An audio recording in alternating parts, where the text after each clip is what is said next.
all. Good morning to our to my colleague in the media. Yung po sa ngunyang hindi ang Manibaybang radio station sa Ciudad de Naga, Sinman Sur. We also have our guest for today to our weekly press briefing today, August 10, 2020. We have our city mayor, Mayor Nelson Ligacion. We also have Councilor Joe Perez, the author of the Sangguniang Panlunsod, kaya niyo pong Naga City Business Stimulus Ordinance o Naga City Business Stimulus Ordinance. We also have Councilor Ermel Baldimoro and Mr. Don Sia, the President of Metro Naga Chamber of Commerce and Industry.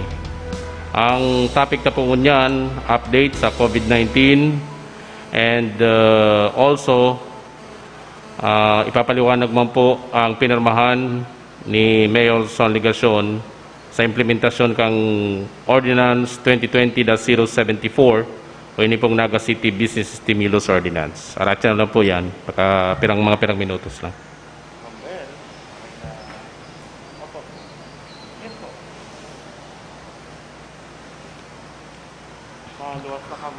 Arogan dati, one question, one or two follow-up quad. 1 o'clock po ba? Okay.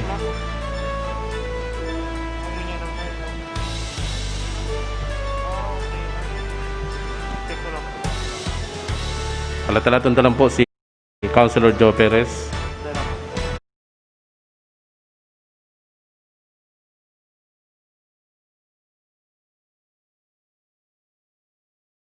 Saro naman lang nag-interview.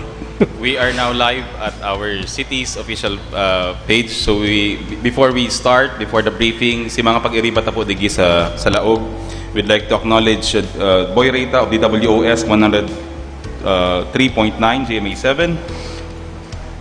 Mr. Roy San Ramon, of course, the President of the Naga City Hall Press Corps, DWKM. Jun Hoson of Power FM. Mr. Joel Solina of DWKM FM.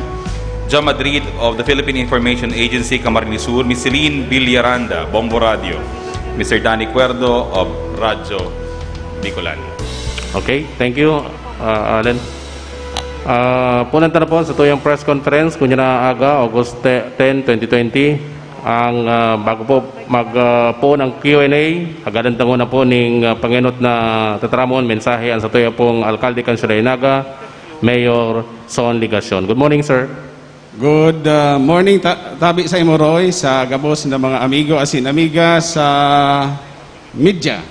And of course, ang kaibanan ta po ngunyan, sa sakuya pong wala, ang author, kag panday, kan PWD Code, Councilor Elmer Baldimoro. Sa tuo, bakanti pa po ang tukawan,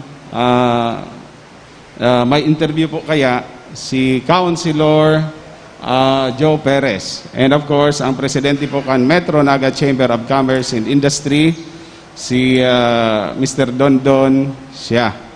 Sa tuya po gabos, sa liwat, marhay na pagkaaga. Madiretso na ako sa updates about COVID-19. O yao na, Councilor Joe Perez, siya man ang mayor na author o kaya kapanday, kaining inaapod ng Naga City Business Stimulus Program. Si Ordinance number 2020-074 na sa tuya pong pinirmahan sa bago. Okay.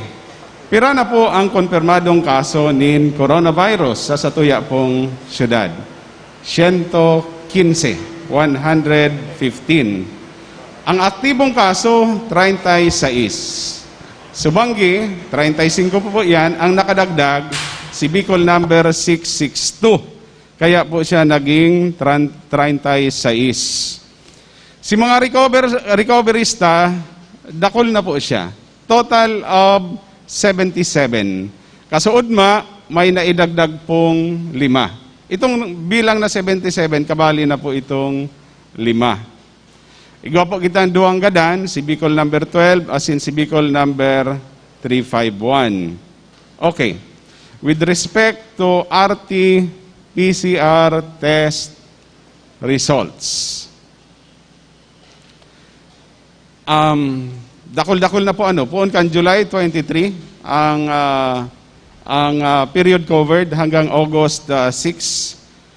486 specimen po si satuyang nakuha as in na-refer sa satuyang mga testing centers. Out of that 486, 39 po sinag-positive. And 445 si negative. Okay. Sa satuya po mga quarantine as in isolation facilities, uni po si status. Sa City College Abnaga, igwak po kita dyan 37. Ang konfirmado po 27, igwak kitang tulong probable and 7 suspect cases. Igwa man na po kitang na-discharge na 13. Sa Pacol Elementary School, 34. Ang probable cases na duman, 7. Suspected cases, 27. Nakapag-discharge po kita nin 4.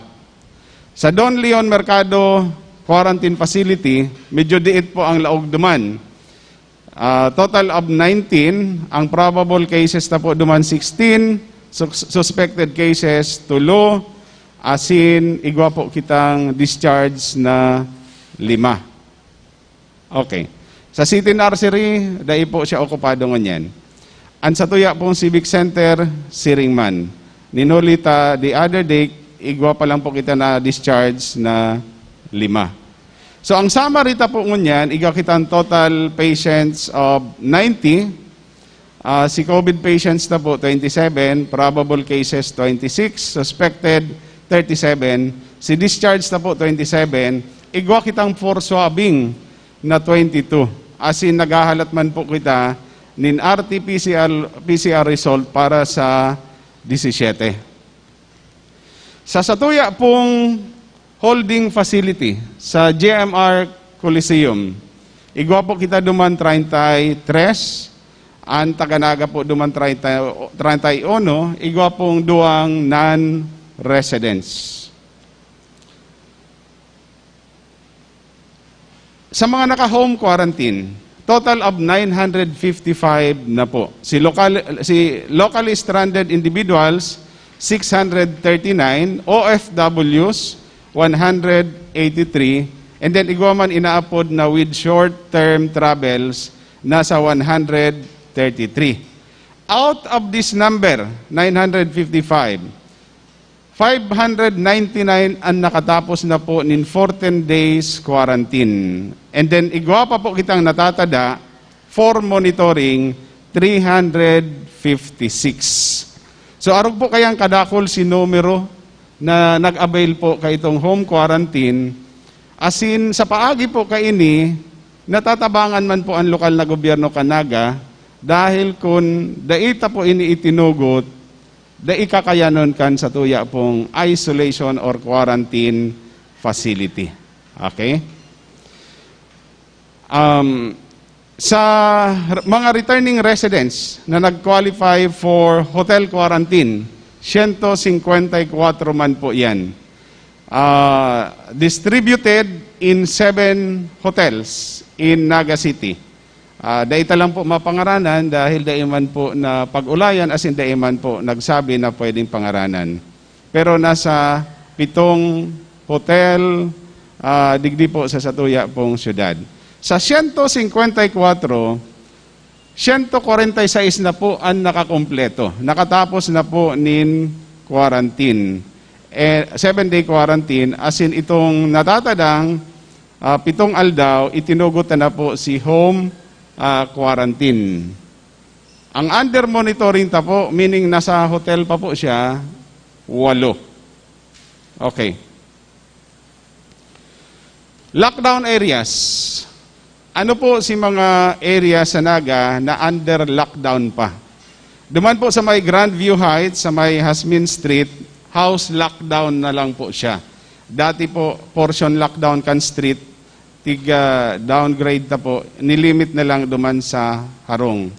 Sa Zone 1, San Isidro, house lockdown na lang po siya.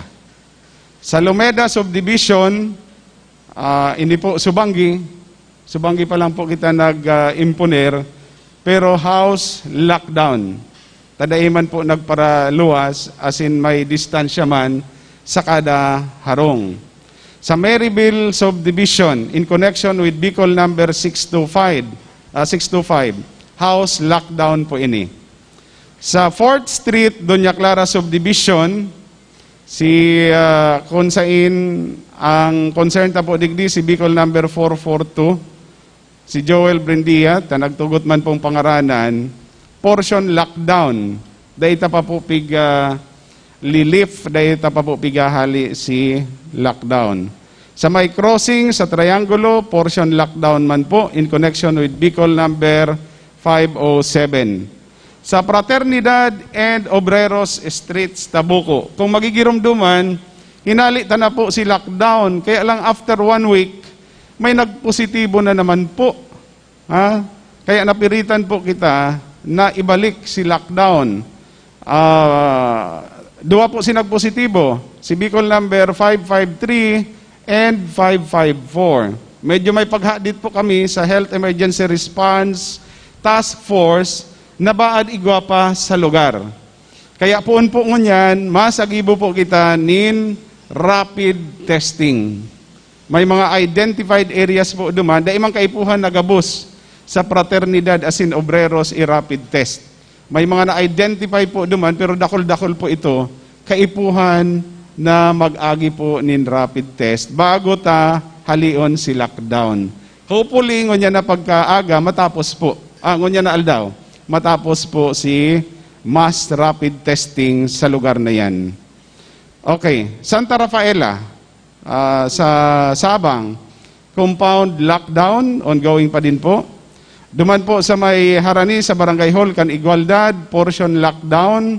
Duman po sa Zone 6, Igualdad, portion lockdown man po.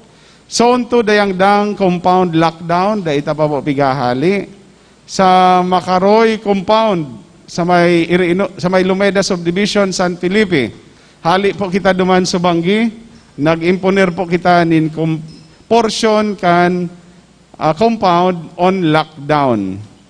And then, sa City Hospital, remember the other day, si Bicol number 625, si Joshua, nagtugot na pangaranan po siya, nagpositibo po sa COVID-19, siya po sa rong pharmacy assistant, as in minarahay ta na isara si pharmacy. And for us to be able to implement precautionary measures. Dahil man po pig-lockdown si Bilog na hospital, ito lang pong pharmacy. Tabasi po sa inquiry ta, naging maingat man po si Joshua. Alagad, siyempre may mga kaibanan sa laog po kan pharmacy.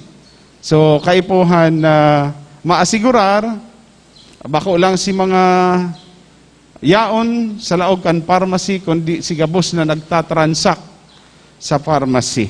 Kaya sa ngunyan, naka-lockdown po ang pharmacy kan sa tuya pong City Hospital. On law and order, uni po si update. Para po sa violation kan curfew, 54 po si na-issuean po nin ticket. Si dai pagsulot nin face mask, nasa 150 na po yan. Si nadakop, tig-issuean po nin citation ticket. Violation of the group drinking ban. Hindi po si pakiulay mi po talaga sa gabos. Dahil na mo na para inom kung may mga kaibanan na naghahali sa iba't ibang pamilya, iba't ibang barangay, iba't ibang lugar. Bagamat daiman po absolute si prohibition, ta pwede man po bagang mag-inom nin solo, o kaya kung ang kainuman, miyembro kan kaparehong pamilya. Pero outside of that, bawal po ang group drinking. Igwa na po kitang nadakop.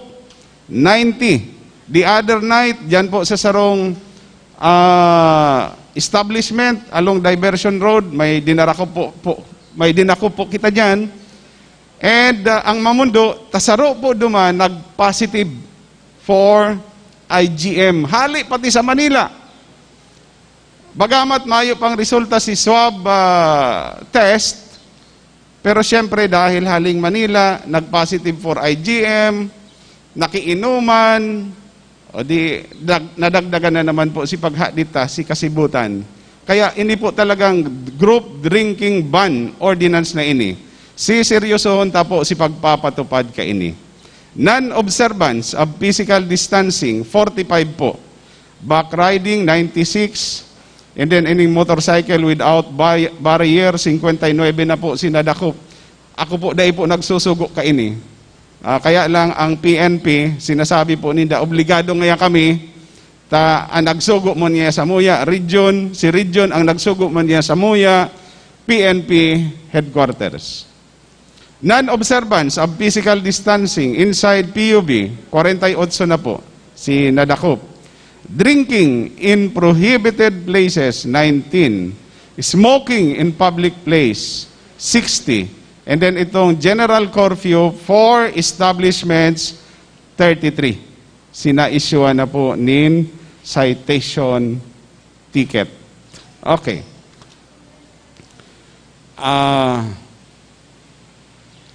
Ini si bagong kuyan iningon yan, bagong kasuguan, COVID Shield. Itong manunungod sa Travel Authority. Per information that we receive and pursuant to memorandum dated August 8, 2020, ibinalik po liwat itong letter of acceptance requirement bago makapag-issue po ng Travel Authority. Sabi ko po sa mga pag-iriba, medyo maray po ini para sa satuya. Sana pirmi ng arog ka ini. Kung igwa pong letter of acceptance from the destination LGU, halimbawa hali ka sa Quezon City, hali ka sa Makati, o kaya sa Manila, dahil katatawanan in Travel Authority, duman, kung mayong letter of acceptance from NAGA or from any other destination LGU. Sa siring na paagi, nakokontrol ta, nalilimitahan ta, sinumero ka naglalaog sa tuya pong syudad. Sa siring na paagi man, nakakaasigurar po kita na naa-account ta si gabos na naglalaog.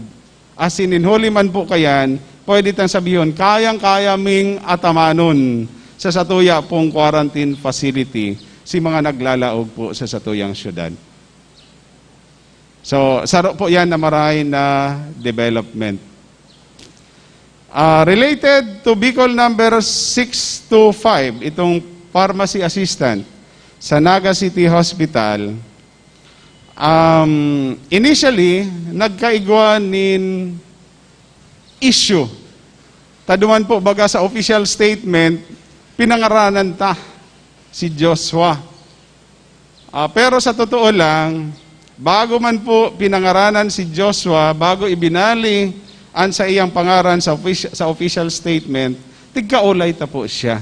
As in, nag-text pa po sa sakuya, nagtugot na pangaranan siya, na mabisto po siya, tanganing makatabang sa madalian na contact tracing. Kaya sa tuya pong inuumaw, si Joshua Rodriguez sa iyang pagpabisto.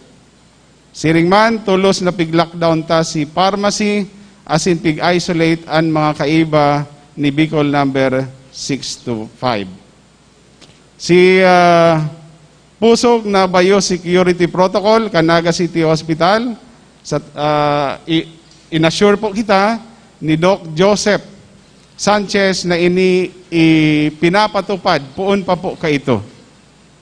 Kaiba po digdi ang limitadong hiro kan mga personahe sa laog kan hospital.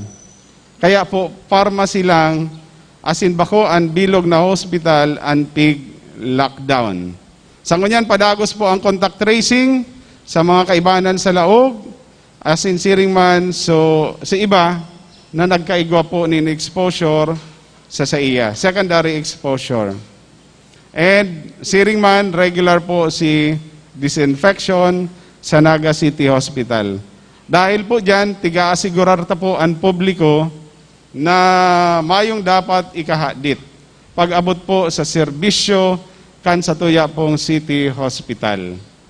Mayo po dapat na ipag-alangan. Nabaad ngaya igwa nin COVID-19 sa City Hospital. Nagibutan na po si mga magkakanigong lakdang para sa bagay na yan. Okay.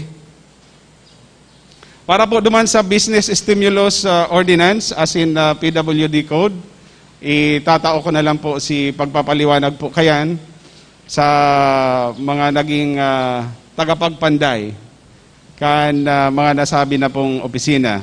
Pero maawot ko po sa paagi kan press conference na ini, maawot ko pong ipaabot ang sa kuyang pagpapasalamat sa sangguniang panglungsod, sa pamamayo po ni Vice Mayor Neni D. Asis, and siyempre po sa mga author kan PWD Code na si Councilor Elmer Baldimoro, kan Business Stimulus Program Ordinance, si Councilor Joe Perez, kaibanan po si Councilor Sani Ranyola, and Councilor Miles Rakid Arroyo.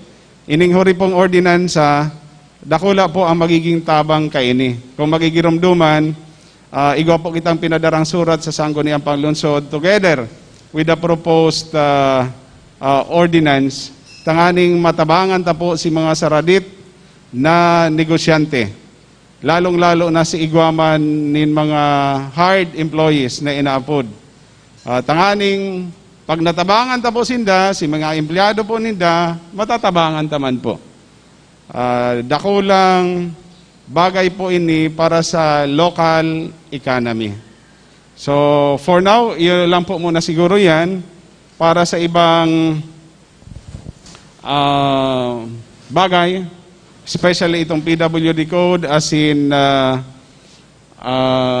itong Business Stimulus Program, itatao ta po sa duwatang kaibanan ngunyan. Si isa ang mainot. Si Councilor Joe Perez. Okay? Thank you, Mayor. Councilor Joe Perez para po sa detalyes kay ito pong sa stimulus ordinance, package ordinance.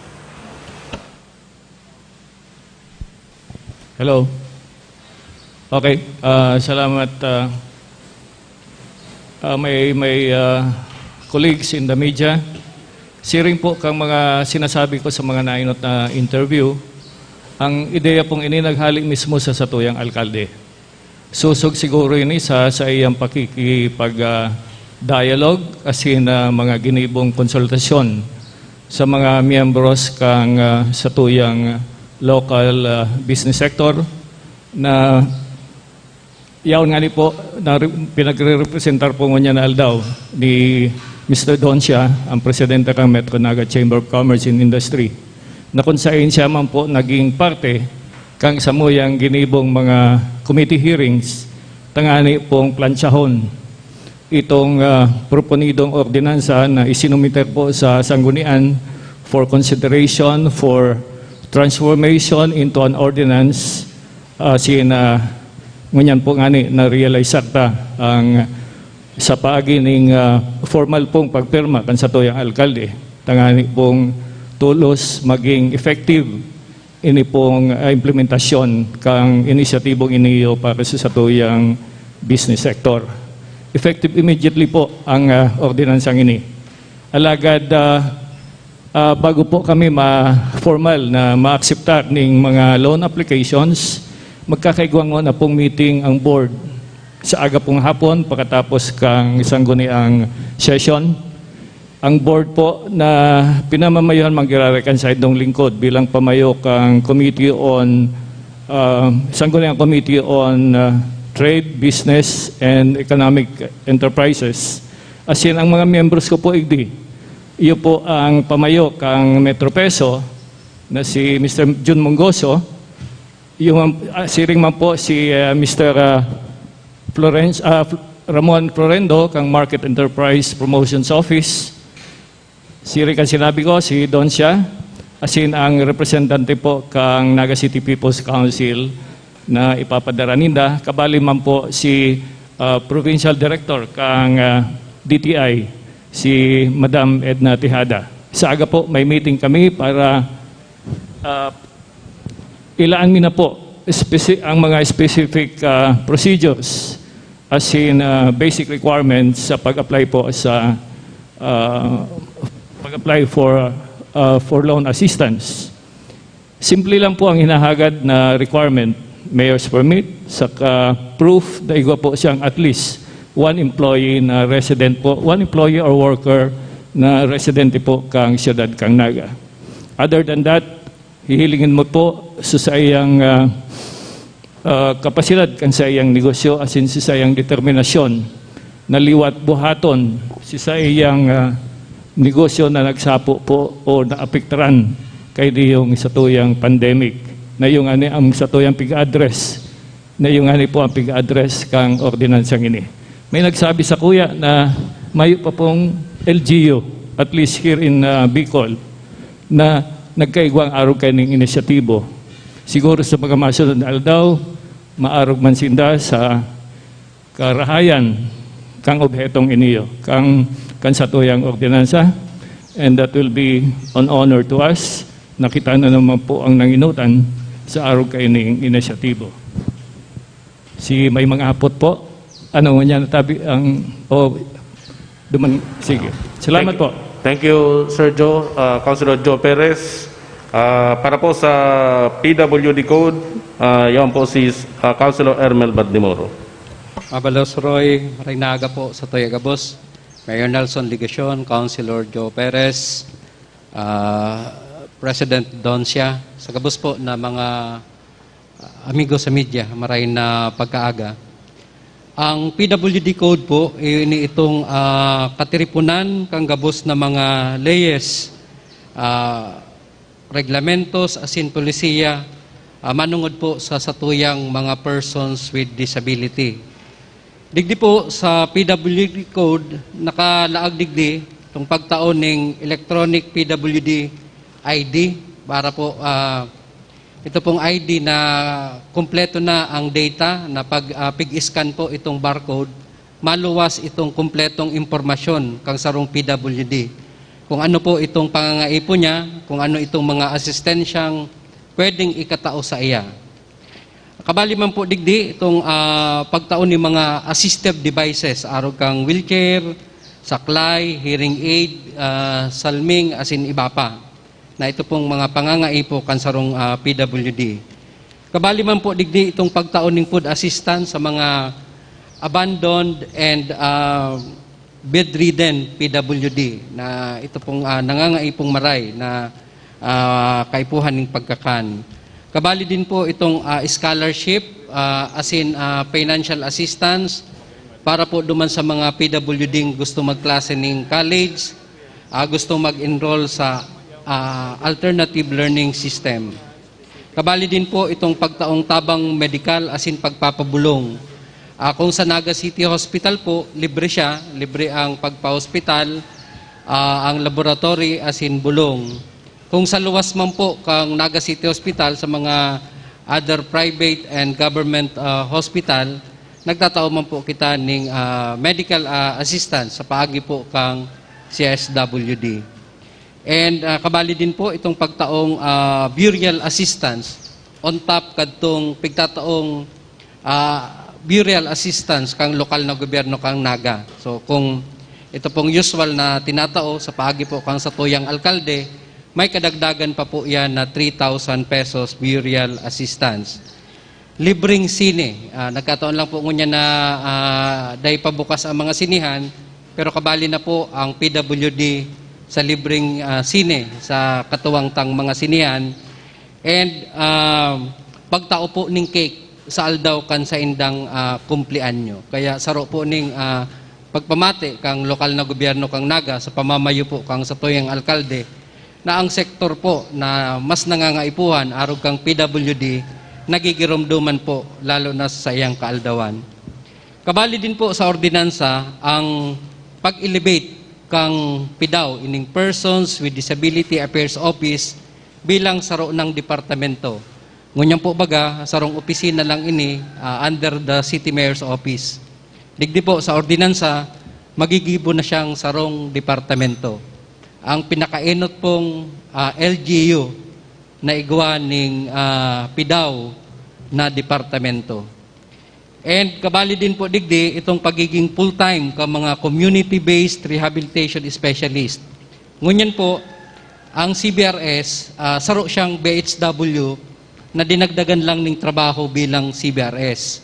Ngunyan po, digdi sa ordinansa, magiging full-time na sindang CBRS na iyon na talagang barangay personnel na maasikaso asin magibo ka mga trabaho para sa PWD.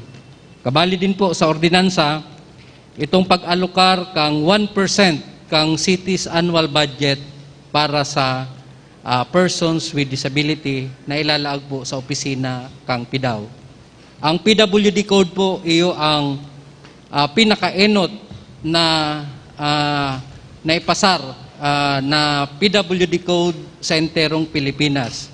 Kaya ang siyudad ng Naga po, iyo ang pinakaenot na siyudad o pinakaenot na LGU na nakagibo kaini. Siyempre po, sa tabang kang satuyang alkalde, ni Mayor Nelson Ligasyon, na inot nang nag-endorsar kaning ordinansa pag sumiterta po kaini sa sangguniang panglungsod.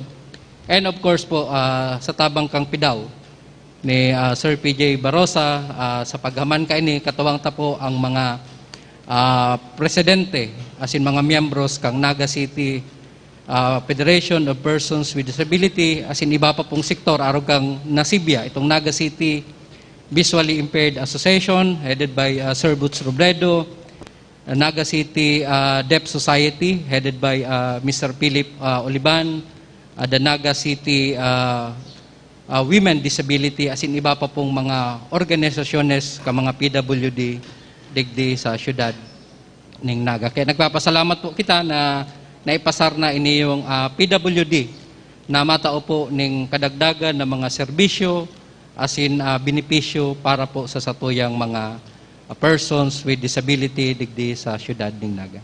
Mabalos po. Thank you, Councilor Elmer Baldimoro. Bago po kang satuyang Q&A, question and answer, live mo po kitang nadadalan sa Naga Smiles Facebook page kan City Government of Naga, siringman sa Bicol Black Magazine Online. Naka-live po sinda ko niya. Para po sa mga kaputan, kasi tayo iba pa mga pag-iriba, pwede po nindang iagi sa pagining pagpaabot ng mensahe chat sa kuya pong chat group saka sa text. Okay, inutong ko na po ang primerong hapot, paghali po kay Mr. Boy Reyta Jr. kang Boom FM and GMA 7. Okay, magandang umaga po, Mayor Nelson, Kagawad Baldimoro, and Kagawad Perez, and kay Sir Jun siya. Sir, Mayor, nakikita ho natin, mas marami yung gumagaling dito sa Naga City. Marami nakaka-recover. Kung ikukumpara dun sa mga active cases natin. Enlighten us, Mayor, yung mga nakikinig sa live natin, ano ho ang tunay na sitwasyon ng Naga City? Ito ho bang COVID-19 na nararanasan natin ngayon, masasabi po ba natin na manageable or mga mild COVID lang talaga naman itong mga nararanasan ng ating kababayan due to flu, sipon or ubo? Ano po ang inyong masasabi rito po, Mayor? COVID pa po ba to o sipon at ubo na lang to? Sige. Ang sakit po ay hindi sipon, ubo o kaya lagnat. Ito lang po yung mga symptoms noong COVID-19. Karamihan po dito sa mga nag-positive ay asymptomatic. Okay. Meron po ako nabasang article, nasa 40% po asymptomatic. Pero dito sa Naga, kailangan po nating i-check. Sa tingin ko, more than 40% yung asymptomatic. Okay. Okay. Ibig sabihin, walang symptoms, walang sipon, walang ubo, walang lagnat, hindi nawawalan po ng panlasa, yung sense of smell ay nandoon pa din. So, asymptomatic. At nabanggit po natin kanina na yung recoveries natin ay nasa 77 na lahat-lahat. Out of the total number of 115. Okay? Samantalang, yung active cases natin ay 36. Pero ang isang napansin po kasi natin, at ito ay isang-ayon din sa instruction circular ng Department of Health, at pwede rin namang ma-confirm sa ibang bansa, kapag ikaw ay asymptomatic, confirmed positive for COVID-19, after 14 days, considered as recovered ka na. I-discharge ka na kapag ikaw ay nasa treatment facility. Ang sinasabi po natin ay siguro dahil yon sa lakas ng ating katawan, malusog ang ating katawan. At ang tingin namin, yun yung pinakamatibay na panlaban sa COVID-19. Kasi tanggapin po natin, wala pa naman hanggang ngayon na gamot sa COVID-19, di ba? Nagde-develop pa lang. Yung vaccine, dinidiscover pa lang, di ba? Although may nababalitaan na po tayo na may vaccine na ginagamit halimbawa sa Brazil, galing po sa China. Sa ibang bansa, may mga gano'n na ding news article. So, yun, Parinboy. So hindi ho sa sipon. Kasi sabi di ba, ang na-check ng ating kit, infection. Due to... Iba yun. Rapid test kit. Opo. Yung napag-usapan nating Sa swab numbers, test na. ay swab test na yun. Okay. Swab test na. Yung rapid testing, parang initial pa lang yun, di ba? Opo. Mas marami, siyempre, yung numero na nagpa-positive for IgM, pero kapag dumaan na sa confirmatory testing, Opo. yung RT-PCR, yung swabbing, mas maliit, di ba? Kanina ipinakita namin Yes, sa sir. inyo Opo. yung figures. Iilan lang sa 486 na inakala natin na posibleng nagkaroon ng infection because of contacts with those patients who were tested positive. 39 lang doon yung positive for COVID-19 at 445 yung negative. Magandang kuwan po ito, indicator. Opo. Di ba? Magandang indicator. Tama po. Pero siyempre, kinakailangan pa din na seryosohin yung bagay na ito. Kahit sinasabi natin na marami yung recoveries at mukhang kapag maayos yung iyong kalusugan, ay kayang-kayang gupuin, talunin yung COVID-19. Pero siyempre, kinakailangan pa din mag-ingat. Ang kawawa kasi dito yung tinatawag ng mga vulnerable sectors. Yes, sir. Yung mga may sakit na nga, may diabetes, halimbawa, may sakit sa puso, at saka yung mga matatanda, kasi kapag matanda, humihina na po yung resistensya, di ba? Opo. Kaya madaling tamaan po ng sakit. Last na po. May tinamaan na po na frontliners, and alam natin ho, nasa mother seton yata yung isang nurse, doon na siya nakinakuha. Isang nurse at saka isang doktor. Ano po ang nakikita ho ninyong implikasyon nito para ho doon sa ating mga iba pang frontliners at mga volunteers? Kumusta ho ang contact tracing na nagaganap ngayon? Dahil alam natin, yung nurse and doctor na yan, maraming nakausap yon, maraming nakasama sa ospital. Ano ho ang dapat natin gawin? Sige. Para po doon sa ating mga frontliners, yung medical personnel, ang ibig sabihin po niyan ay dapat mas dobleng pag-iingat ang gawin po nila. Nung pumunta po kami sa Mother Seton Hospital, ang sabi po ng medical director, Mayor, naka-full PPE kami parang astronaut yung doktor namin Kaya nagtataka kami kung paano nangyari yon. Baka parang astronaut kapag nasa hospital premises. Pero siyempre paglabas, wala na yung pagka-astronaut. Di ba? So ibig sabihin, kinakailangan doble yung pag-iingat nasaan ka man. Di ba? Pangalawa, pagdating po doon sa contact tracing, maganda po yung composition ng ating contact tracing team. Ang overall coordinator po niyan ay si Ma'am Divine Onsa. At meron tayong nabuo na 4 na contact tracing teams. At bawat contact tracing teams, may mga members po yan. At sa kanila ipinapasa yung mga impormasyon na nakukuha natin. Sila yung nagka-classify. Anong klaseng contact ba? Kasi hindi naman lahat ng contact ay dapat na iswab, di ba? Lalong-lalo na yung iba dyan, nagkaroon lang ng eye-to-eye contact. Hindi ibig sabihin, possible kuhaan ka na, possibly infected. Yes. Tinitingnan doon, gaano katagal yung contact? Inabot ba ng 30 minutes, 1 hour, or 2 hours? Di ba? Bago ka titingnan, mga ilang factors bago sasabihin po nila. Ito sang-ayon naman sa standards ng Department of Health. So, maayos po yung ginagawa ng ating contact tracing team. Pero siyempre, yung kalaban natin hindi nakikita, di ba? Yun yung mahirap. Thank you. Thank you, Mayor. Thank you, Boy. Live man po kita sa KMFM 100.7, radyong kakampi mo, saka sa OK FM, as in TBN, TV5. Sunod pong mahapot, Francis Novelo of DWRN. Morning po sa mga pag-iriba, Mayor, Councilor, sa mga yaon po nganyan sa inutan.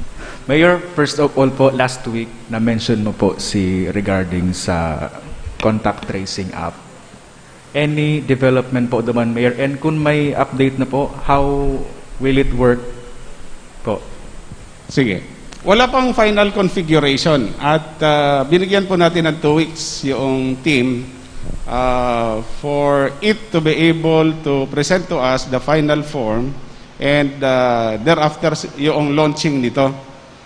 In fact, kasama sa team si Mr. Dondon Siak, ang presidente po ng Metro Naga Chamber of Commerce and Industry.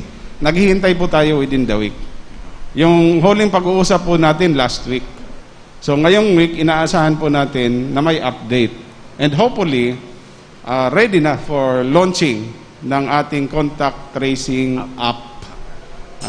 Yung parang pinaka-ideya nito, bawat isa, bibigyan o kaya magkakaroon ng QR code. Pagka papasok ka sa isang establishment, whether private or public, dapat ipapakita mo, magre-register na ikaw ay pumasok sa isang establishment. Naka-indicate doon anong araw, anong oras. At meron tayong main server. Mare-register doon sa main server. So later on, kapag mayroon nag-positive, pumunta pala sa establishment na yon, Trace. makukuha yung lahat ng impormasyon. Sino-sino ba yung mga pumunta, halos kapareho, at the same time, na nandoon din yung iba. So, ganun yung pinaka-ideya po. So, hopefully, we will be able to launch that within the next few days. Sunod po, last question na lang po siguro, Mayor. Mayor, may mga medical practitioners po na nagdi-discourage na po sa paggamit po kang rapid test kit. Bilang ang naga po sa mga nagagamit kang RDT, ano po ang sa imong kumbaga word po duman? Totoo po yan. In fact, yung pagdi-discourage noong March, April. Pero ano po yung experience natin dito sa Naga? Diba? Balikan po natin yung protocol, health protocol natin, lalong-lalo na sa mga returning residents. Pagdating dito, ira-rapid test na. Bakit kailangan i-rapid test? Iko-consider natin yung incubation period, 5 to 6 days, di ba? Baka yung infection nagsimula 3, 4, 5 days ago bago siya mag-travel. Kaya pagdating ka agad, kung infected yan, lilitaw na po yan doon sa result ng rapid testing. IgM positive yan. O kaya kung papatapos na po yung infection, ang makikita mo po doon, IgG at saka IgM positive. Pagka ganun, i-isolate ka agad natin. Ika-quarantine ka agad natin. Pero posible din naman na baka yung infection in transit or a day before nangyari. Kaya pag tinest mo dito, whether swab or rapid, ay negative po yan. Kaya nga meron tayong sunod na policy. After 7 days, on the 8th day, rapid test. Kapag may infection talaga, lalabas po yan doon sa resulta ng rapid test. Now, ang tanong, bakit hindi swab? Bakit hindi swab? Magkano ho ba ang halaga ng swab? Ha? Pinakamababa yata ay 5,000 sa Metro Manila o 6,000. Ha? Ilan yung isa-swab natin? Yung mga returning residents. Nakailan na ba tayo na umuwi sa Naga? Simula nung Marso hanggang ngayon, baka more than 5,000 na, di ba? Lampas pa. O sabihin na lang natin 5,000 at 6,000. Ilan lahat yun? 30 million pesos. 30 million pesos. Di ba? At saan natin ititest yun? Meron bang, pwede ba sa BMC? Pwede ba sa Legazpi? Ang tinitest nila yung yung ibinibigay nila. Di ba? Mayroon po kaming tinitingnan ngayon, yung rapid swab. Rapid swab. Inaalam lang po namin yung efficacy, yung efficiency nito, at saka accuracy. May nag-offer na din po sa amin. Magkano yon, Allen? Medyo mura po ito eh. Magkano yon? 965. O 965 yung isa. O baka pwede na po ito. Pero kagabi may natanggap akong note, pwedeen niya nating makuha sa 730. O mas mura na yon. Tingnan niyo po yung sa iba. 900 plus talaga, merong 1,000. Rapid swab. Ibig sabihin, very specific po ito sa COVID-19. Para ka rin sinwab niyan, pero yung pag-alam, yung pag-test, yung parang sa rapid. Parang sa rapid test. In 1 hour, may resulta na. May resulta na. Malalaman ka agad natin. So, papunta na po tayo sa ganong direksyon. Sa ganong direksyon. Kasi kukunti na lang yung difference eh. 550 pesos, 730, di ba? 730 minus 550 pesos. O di ilan na lang yon, paring boy? 180 pesos. Baka makahirit pa tayo, makatawad pa tayo. Mabawasan yung 730. Sige po. Thank you, Francis. Thank you, Mayor. Ito naka-flash sa ating LED wall. Ito yung rapid swab na tinatawag. Rapid swab. Ayan, ipinapakita po yung procedure. Ayan. Sige, bilis-bilisan natin. Nako, napansin ko, boy, nagtatagalog na naman ako dahil sa iyo. Ito. Yung swab. Ayan, mapapansin po ninyo, kung ano yung procedure sa swabbing, ganun din sa rapid swab na tinatawag. Ayan. Matapos niyan, remove the swab and then ipapasok sa extraction buffer tube. Yan na yan.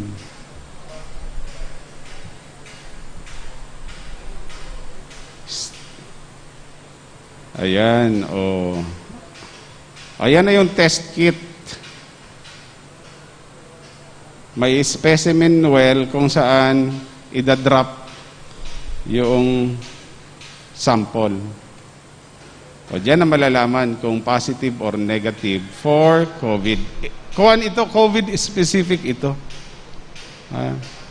ang sample will not be coming from our blood, kundi galing sa may nasal. Ayan. Mas mura po ito kumpara doon sa RT-PCR. Yung RT-PCR, 6,000 pataas. Ito, baka makuha lang po natin sa 730 pesos. Okay? Sige. Thank you. Thank you, Mayor.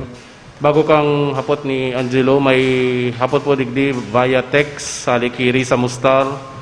Considering na aral daw na po nagkakaigwa ng positive cases digdi sa Dagas, sa iba pang mga lugar, may kukonsidera po ba na may local transmission na ang COVID-19 sa Naga? 3 weeks ago pa, nagpalabas na ng statement ang Bicol Interagency Task Force. At sinasabi doon sa statement na halangkaw ang posibilidad na igwana kitang local transmission. Bagay na dapat seryosohon kan lambang saro. Okay. Hapot man po, hali sa text message magrar, hali sa KMFM, hali kay Joe Osawal, kung kabali po sa listahan, itong pig-submit kang mother sa ito nitong nurse na nag-positive sa COVID-19. Si nako atang resulta kasuod nurse kan sarong hospital, diit pa akong madulas ano. Nurse siya kan sarong hospital. Okay. Thank you. Thank you po. Private hospital. Private. Okay.